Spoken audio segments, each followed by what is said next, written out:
Ouvrir une bière, c'est facile comme bonjour. Seulement, avant d'arriver dans nos frigos, cette boisson houblonnée a suivi un véritable parcours du combattant. Tout commence avec de l'eau, des céréales, encore des céréales. Il faut aussi de grandes cuves, de la matière grise et surtout beaucoup d'huile de coude. La première étape, c'est le grenier. Ici, le malt est broyé pour être séparé de l'amidon qu'il contient. C'est le concassage. Le grain moulu est ensuite mélangé à de l'eau chaude, ce qui donnera une sorte de pâte. C'est pourquoi on appelle cette étape l'empâtage.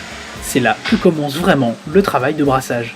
Les résidus de malt qu'on appelle la drèche ou gâteau sont ensuite retirés. On obtient alors un premier liquide proche de la bière. Et bah donc là en fait une fois qu'on a fini l'empâtage et qu'on a transformé l'amidon en sucre, on va commencer la filtration et ça c'est ce qu'on appelle le premier jus. Donc on va le faire recirculer parce qu'il est pour le moment beaucoup trop trouble pour être envoyé et utilisé pour la fermentation de la bière. Donc là je vais laisser la bière repasser par-dessus le gâteau jusqu'à ce qu'elle se clarifie naturellement. Et une fois qu'elle sera claire naturellement, je l'enverrai dans la cuve d'ébullition juste là. Comme le mou contient de l'eau et du sucre, il est particulièrement propice aux contaminations. C'est pourquoi l'ébullition est importante. En plus de clarifier la bière, elle détruit toutes les bactéries indésirables. On sépare ensuite la bière des dernières matières solides qu'elle contient, comme le houblon, en la faisant tourbillonner. C'est ce qu'on appelle l'effet Whirlpool. Donc là, ça a commencé à recirculer.